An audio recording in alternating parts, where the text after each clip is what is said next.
Hello, BookTube. It's that time of week. It's time for last week in BookTube.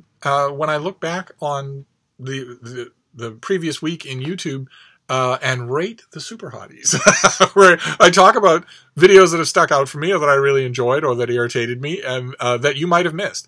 Not in any way meant to be a comprehensive overview of the previous week, of course. Hundreds and hundreds of hours of footage are uploaded to YouTube every hour. So in a week, there's far more than any person could watch. And BookTube is scaling those heights. There is a wealth of BookTube videos every week that I don't get to, even though I watch a lot of BookTube and subscribe to a lot of channels. I'm sure I missed a lot of great stuff. So this is just an overview from my point of view, and I'll leave links down below because if any of these things interest you, you'll want to just click right to them. And I want to start off by, I have my notes here in the trusty notebook. I want to start off by noting that this last week in BookTube is the last one before we launch into November. And the month of November is extremely crowded with events in BookTube and beyond. None of which are voluntary because they might look like invitations, but really Steve wants you to do them all, and that comes first. But for instance, there's on this channel, for instance, we're in the month of November, we're doing a read-along of Moby Dick by Herman Melville, as opposed to the time-honored BookTube tradition that you all have indulged in of not reading Moby Dick, of meaning to, but not getting around to it. Instead, in November, what we're going to do is pull the novel off the shelf and read it, unabridged, start to back. That happens in November, but there's also, of course, NaNoWriMo, National Novel Writing Month. That will be intimately connected with the AuthorTube side of BookTube, where thousands and thousands of people get together all around the world to write 50,000 words of a novel in November. That's an incredible thing, an incredible community. That's happening in November. And also, another thing that I've mentioned a couple of times on this channel that strikes close to my own heart is a venerable BookTube traditional event, Nonfiction November, hosted by Olive at A Book Olive and Gemma at Nonfic Books, where in the month of November they encourage you to read nonfiction. Some, if you read none. More if you read some, to celebrate the fact that nonfiction gets a bad rap. Even on a bookish place like BookTube, it gets a bad rap as something that is tedious, dry, and boring. And it's not. It's not anything of the kind. And Olive and Gemma have set up a Twitter account and Goodreads groups, and they'll be doing sprints, and they've done videos with prompts for the month that are lots of fun. And they're encouraging everybody to make videos and to tackle the nonfiction that's been on your shelf for so long and read some of it and enjoy it because it's so enjoyable. I've decided for Nonfiction November, in addition to everything else, that I will be shifting the focus of my own reading almost exclusively to nonfiction in November, in honor of Nonfiction November. I generally read an enormous amount in any given month. In fact, October was an especially good reading month for me. But I've looked ahead. I've already read a large amount of fiction coming out in November in the United States. And I've looked ahead, and I've realized that I can concentrate almost exclusively on nonfiction without really hurting my fiction reading for the year. I've already read a lot of the fiction that's coming out in November, and I still have a couple of weeks in December where I can do catch-up. So I will be reading some fiction in November. If I'm commissioned to review a piece of fiction, then I will read that. And of course, I'll be rereading Moby Dick. And there's also romances and science fiction, the mass market paperbacks that I don't get from publishers, but that I still like to consume like candy, but they don't take long. So I will be reading some fiction in November, but this year I've decided that I'm going to shift my emphasis hugely from 50-50 to 90-10. Because Nonfiction November is right around the corner, BookTube has been seeing a wash of TBRs, of people's plans for Nonfiction November, and those videos are great. There have been countless of them, and there'll be more. They will flush out as the week starts when people realize Nonfiction November is right around the corner. But I wanted to draw your attention to a few of those TBRs, like for instance Matthew at MCS Books, whose Nonfiction November is not only has interesting titles, but is also a beautifully done video.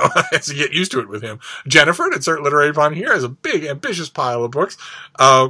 Shawn the Book Maniac has a fantastic video of Nonfiction November possibilities, in which in classic Shawn style, this guy who's sitting on a bench making a video, he is interrupted by a gorgeous Japanese boy who just makes an appearance in his video in costume, waves a cape, and then disappears. I'd swear that Shawn scripted it with money involved, except you can tell in the video wonderfully that he didn't. And also, I might point out that in the immediate aftermath, when the boy disappears, the full, and not just cheeks, but the full head flush that we see from Shawn, one of the most charming things I saw in BookTube last week. But who else? Oh, Aldi Books did a fantastic video. I'll link all of these. And also Carla's Book Bits. Wonderful, wonderful suggestions. And also, these and all the other TBR videos are showing all the ways that the prompts that Olive and Gemma made can be played with. All the creative ways that the duality of words they've come up with can be played around with. Lots and lots of fun. Lots of good material if you haven't decided yet on your own TBR. But then, next up we'll do some reviews, some book reviews. I myself am a book reviewer, so I noticed book reviews. I've got a few that I want to mention. Whatpageareyouon did a review of Annie Dillard's great book, Pilgrim at Tinker Creek. Just... Hello there, you. It's a really, really good review. Again, Shawn the Book Maniac did a fantastic video on the Heir of Redclyffe, which he describes as the best Victorian novel you've never read. It certainly has no currency on BookTube. Generally speaking, if a book has warranted a Oxford World Classics paperback, then people probably have read it, but it definitely deserves more mention on BookTube, and Shawn's video is wonderful. Just wonderful. The way he captures the experience of discovery in a video is amazing. Let's see here. Who else have we got here? Caffeinated Entertainment did a review of Foundryside by Robin Jackson Bennett. It's a kind of urban sci-fi fantasy novel that's, I thought, excellent, and he does a really good job talking about it. Yes, I read that. Reviewed Tatiana de Rosnay's The Rain Watcher, and it was a really good review. And it was also took me back a bit because it was her first review copy. I actually sat and remembered. I tried to think for a minute, what was my first review copy? Not the first copy that I ever saw, but the first review copy that I got and then did a review of. And I'm going to have to get back to you because I still don't know. I'm going to have to check the appropriate journal volumes, and I haven't done that because they're in boxes. I had no idea what it is, but it was a long time ago. So it's nice to know that the thrill of that never goes away. Just moves on from one generation to the next. Marc Nash did a review of Miriam Tao's Women Talking, which is a book that also really impressed a few other booktubers. I've been watching those reviews pile up. And just recently, Kamil at What Kamil Reads did a review of The Overstory by Richard Powers, which is a book that I've been thinking about it nonstop since I read it. I reviewed it, and I'm still thinking about it. It has not settled in my mind, so I'm always eager to see any reviews of it. And his was really good. And then from there, we'll move on to just a list of general things before we wrap it up for today. Let's see. The first one, Alexa Donne. I think I mentioned her last week. I'm going to refer to her again. She's got a wonderful writing channel. And she does a video this time around on voice in fiction. Not the voice of the characters, but your own voice as a writer. She is herself a traditionally published novelist, so of course her focus is on fiction. But voice is, as she points out in this video, incredibly hard to come by. Some writers manage to work for a long time or even a whole career without ever actually settling on their own voice. It's unnerving. It takes lots and lots of imitation and discarding until you figure out what your own voice is. And once you do, it applies to fiction and nonfiction equally. And once you do figure out what your own voice is, you don't ever write without it again. Which is kind of amazing. It's the element of writing that I've always found the most difficult to describe or to prescribe, to help people with. Because there's no way to teach it, as she points out in her video. There's no way to know. You have to find it. You have to find out what it is of your own. And it takes work. And it takes a good deal of scary discard of certainty. to come to it. But her video is wonderful. I will I'm going to be doing some writing videos of my own in upcoming months, especially in conjunction with NaNoWriMo. And I will talk about voice some more, but I'll be lucky if I do as good a job as she does. So you should watch that video. And if you're a writer, think about whether or not you've discovered your own voice. I think it's fascinating. Once you discover your own voice, you won't go back. But anyway, let's move on here. Who we got? Oh, Medieval Reader did a wonderful introductory video to the world and thought of Peter Abelard. I didn't see it coming, and I should have, because she's wonderful. Her channel's wonderful, and if you're thinking about reading Peter Abelard, and if you're not a medievalist, I don't know why you would be thinking about doing that. But if you are, for some masochistic reason, if it's not part of your specialization, I don't see why you would read him. But if you want to, you couldn't have a better place to start than her video. And let's see here. Oh yes, another book vlog. Another book vlog is a new channel. I found it through Shawn the Book Maniac, and its host, Rick, I think he's new to BookTube, and he is actually hosting another November event. So another thing to add to that list of things we talked about at the beginning, Novellas in November, where he celebrates, it's designed to celebrate the novella, which he characterizes in his video as being sort of ignored and despised on BookTube, and in reading circles just in general. The novella, short stories, of course, are de rigueur. They are the cool kid. And novels, of course, are a recognized sign of authorly dedication. But what is a novella? Who writes novellas? I think that's fascinating. And the idea of Novellas in November is great. It's a great idea. I don't think that I will be indulging in it, because this year I think I'm going to concentrate my reading for November on nonfiction. But in terms of a definition, if definitions are floating around, of course, no one who learned thought at the knees of the Jesuits is going to let go the chance to give a definition. And I would say that a definition of a novella is something that's around 150 pages in length, between 100 and 150 pages in length. So if the definition of a short story is a dramatic arc that you can read in one sitting, then the definition of a novella would be a dramatic arc that you can almost read in one sitting. Almost. But your leg goes numb. You get the munchies. Things interpose. The real world imposes on your reading of a novella in a way that it doesn't have time to do in your reading of a novel. How's that for subjective? So that's how you can tell a novella, is that you're reading great guns, and then the real world imposes just at the end. If you're wondering about all this wrangling, it's because my little miniature schnauzer is going insane on the floor. She has decided to... She's fully on her back, which she almost never is, and she is just thrashing and gashing at my hands. So that's why I'm bouncing up and down like this. I will, if she's willing, I will put her in video at the end. Anyway, where were we? So that's another thing you've got to do in November, is Novellas in November. I'll leave a link to his channel. We should all give him a hearty BookTube welcome, and maybe, if you're interested, take a look at your shelves and see what novellas you have that maybe you haven't got to. Let's see here. Oh yes, Between Lines in Life did a wonderful video where we flipped through her copy of The Seven Husbands of Evelyn Hugo, which is a novel that I've noticed a whole bunch of booktubers are really having personal reactions to. They're really liking it. And her personal reaction to the novel took the form of her, in her video, just taking us through the lived-in copy of her own copy of the book, where she annotated and all that sort of stuff. Fascinating. Makes me want to see more of that from other readers with other books. Rick at another book vlog also had a feature of his own. In addition to introducing Novellas in November, he also had a thing on his own called October Acknowledgments. I guess it's a regular thing that he does on his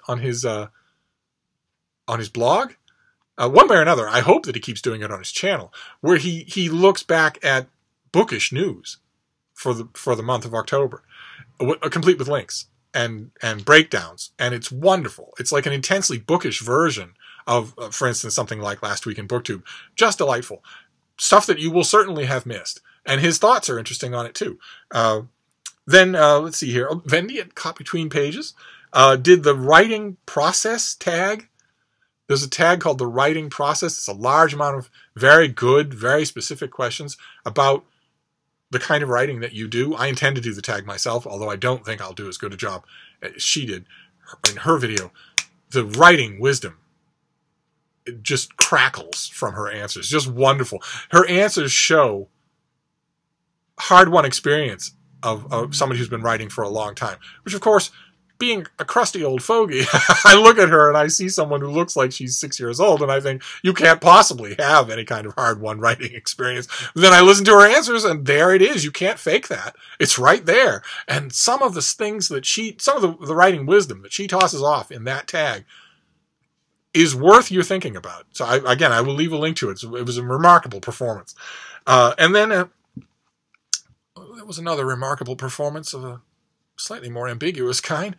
Adam at Memento Mori did a video called Memento Moment, in which he takes a bunch of perfectly good books, brings them, I believe the term is outside, and piles them on a mossy tree in the middle of a snake-infested forest.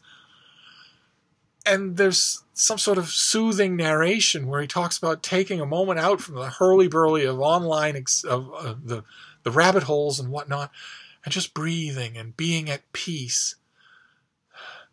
And you all know what I think about such moments. You're in roughly 10 minutes, you're going to be dead. And this is it.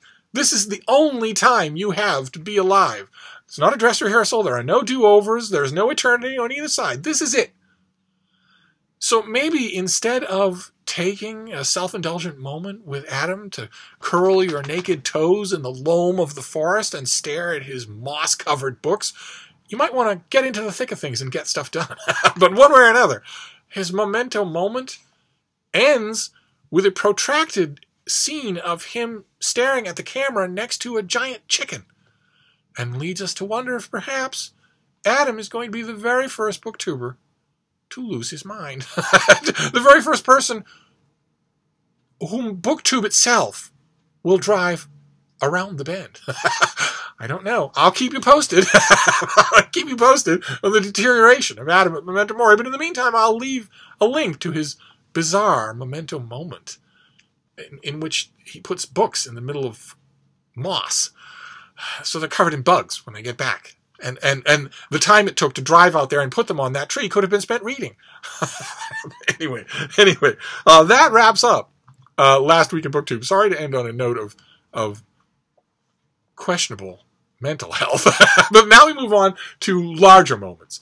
To moments, a larger moment in BookTube, and then in YouTube, and then in the outer world, sort of concentric moments. And let's see here, the BookTube moment is unfortunately BookTube drama. BookTube, those of you who don't know about this have not missed anything that will edify you. There was a video that was posted, and part of that video, the young woman in the video makes a strident and somewhat dumb rant about how BookTube is really welcoming, and black booktubers or booktubers of other minorities who don't think it is really ought to sit down and shut up. that you people ought to be more grateful for the representation that's already on BookTube. In other words, no matter what the young lady in the video, no matter what her original sentiments were, she could not have phrased them worse. And that video has since been taken down. And she also posted an apology for that video, and that apology itself has since been taken down, but it didn't matter, of course, as you know. The minute YouTube, and BookTube in specific, gets a hold of red meat like that, it doesn't matter if the original video is taken down. The response videos will still sprout like toadstools on that forest that Adam went to. And they did. There have been 1 million response videos about elitism and bigotry on BookTube. And I have to say that a lot of those responses, in fact, all the ones that I've watched, were also a bit on the shrill side and a bit on the dumb side. I haven't yet watched a response video to that original video that actually shed any light on the subject. And I don't know what to make of it all. It's the BookTube drama this time around is not only inconclusive, but like it was last time and the time before that, it's also got no upside. It's just... it's making me wonder if maybe these Last Week in BookTube segments shouldn't include any BookTube drama. Maybe it's just not worth it. If it's never going to amount to anything. I mean, are there fewer black and minority booktubers than there are white booktubers? Yes, absolutely. Is that a product of systematic racism? Well, it'll depend on where you stand on the whole subject of systematic racism. I myself say no. I tend to agree with one thing that the original poster, I've seen a clip of her video, one thing she said that I agreed with, although not even then in the tone she said it with, is that BookTube tends to be a very welcoming and ecumenical environment. So if there's a disproportion between, between black and white booktubers, I have to think it's not a function of bigotry, either intentional or unintentional. But one way or another, even if I'm wrong, I don't see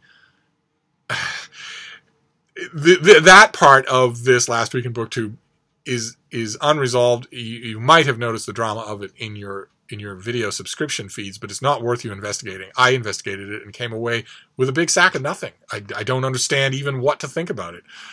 Certainly, I didn't see anyone who was absolutely right or absolutely wrong, despite the fact that the original poster took down the video.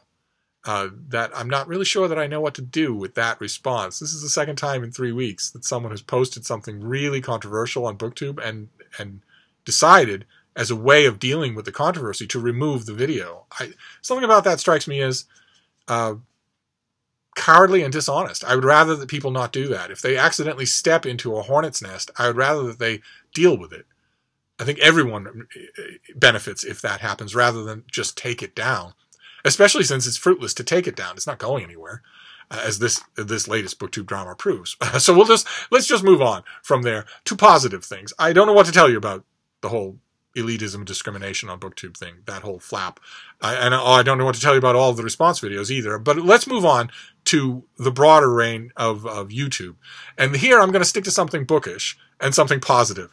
A lot of you will know from previous videos that I've made that I like the Gresham College series of videotaped lectures that you can get on YouTube. I think they're a wonderful resource. You can lose a whole afternoon in learning about things from really good thinkers on these subjects. And they have a recent series done by the great Jonathan Bate, a fantastic biographer of romantic poets. And his latest one was on Wordsworth, Coleridge, and the revolution in poetry. And it's just packed. I think it's like 40 minutes long, and the erudition, the learning, the research is just crammed into those minutes. It's amazing.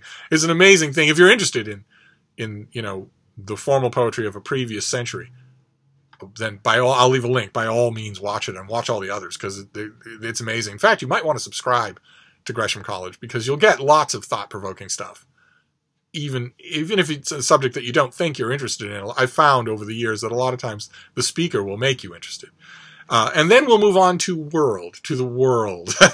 And once again, we're going to go with space. We're going to go with distant worlds, not even this world. Because for a while, the Express orbiter, in orbit over the planet Mars, for a while now has been sending back detailed pictures of what looks for all the world like a volcanic eruption. On Arsia Mons, there's an enormous mountain on Mars, Arsia Mons. It's 12 miles high, and for comparison purposes, Everest is about 5 miles high. So it's massive. It's a massive geological feature on Mars. But as far as we know, the volcanic activity that produced it has been dormant for tens of millions of years. So when you look at these latest pictures and it looks like there's a plume of something coming off Arsia Mons, naturally people were wondering, is this volcano somehow still active? Is it going to erupt on Mars? Are we going to get a volcanic eruption on Mars? You would be able to see that with a handheld telescope if that happened. Because the mountain is vast, the eruption would also be vast. But it turns out it isn't an eruption. It turns out that plume is not an eruption. Instead, it's a phenomenon that we get on Earth. It's called orographic lift. And it's when high, discrete points on a topography will accumulate water vapor. You see it on mountains here on Earth, where you'll look and you'll see that often mountains have a sort of cloak of water vapor around them. And that's what's happening here, even though Mars has almost no water vapor. Tiny, tiny amounts of it in the atmosphere. it's still accumulating on this massive mountain into this gorgeous plume drifting off it. I saw those pictures, and all I could think about, since I'm a space exploration geek, all I could think about was what it would look like if you could see that from the foot of Artsy Hamons on the plane of Mars. What that would look like from a distance. Imagine it caught in the sunlight or in a sunset. This enormous veil of water vapor. It's just amazing. I will link to a couple of news stories that detail it in far more detail than I'm giving. But I think it's just amazing that we can... Who knows how many of those things have happened? Who knows how regular a feature this is on Mars, our neighbor, that we haven't known about because we didn't have an orbiter, which is a miracle of technology on its own that I could talk about for an hour and without running out of details. We have this amazing piece of technology that is now able to see these things. But these things have been going on forever. Imagine. I just think it's incredible. I think it's incredible. So that's going to be our world view, our world piece of news. And I want to finish up by going back to BookTube. One last thing. Of course, when I talk about last week in BookTube, I'm talking about things that made an impression on me, one way or another, positive or negative, things that showed up in my feed or that I went looking for and that I think might interest you. It's totally egalitarian. There aren't any real winners here. And yet I'm going to name a winner because Olive won last week. Olive at a book Olive. We started with her and we're going to finish with her because she did a video that you're going to love. It's amazing. It's not like anything she's done before that I know of, where she narrates excerpts from Walden, from Thoreau's Walden, set to pictures of Walden Pond here in Massachusetts. And it's amazing. I have watched Olive's channel forever and ever, and benefited by her counsel, and had the privilege of her friendship, and throughout it all, of course, I'm not the only person who's watched her videos and thought, boy, oh boy, in addition to everything else, you have a great reading voice. And she's noticed that, and she's mentioned on her channel a few times that she might like the idea of being, a voice actress, of doing voice work somehow or other. I myself think that as a narrator of audiobooks, she would be almost unbeatable. But I confess, until this video, that had been an abstract for me. I had only thought, well, I've heard your voice in your videos. I'm sure you'd be very good at it. I had never actually heard her do an extended attempt at trying it. I was blown away.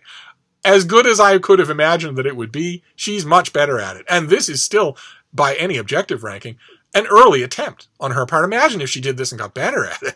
But one way or another, you're going to love this video. And it is also going to work as the Hilary Hahn moment of last week in BookTube. I gave you a moment in a previous episode of this little thing that I'm doing, where I gave you a link to a video where you just take a moment out. Not an afternoon. You don't want to put books on a mossy tree and have bugs on them. And you don't want to sit with a chicken in the middle of nowhere just staring at the camera. You don't want to go the full Memento Mori, but you might want a moment of respite, especially this week in America.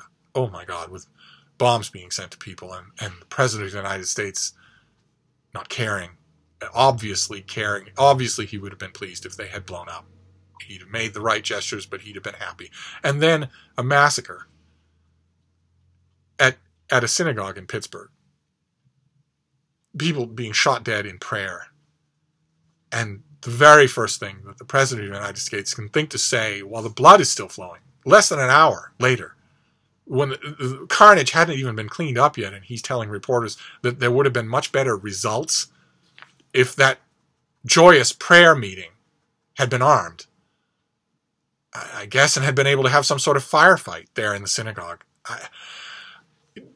Just the 1-2 gut punch combination of tragedies and no leadership, no empathy, made last week, particularly in American news, particularly dark and bad. If you felt that and you want a little respite from that, I will leave a link to Olive's video. She didn't intend it that way. She had no way of knowing that it would be used that way, but it will work. It will. Just close your eyes.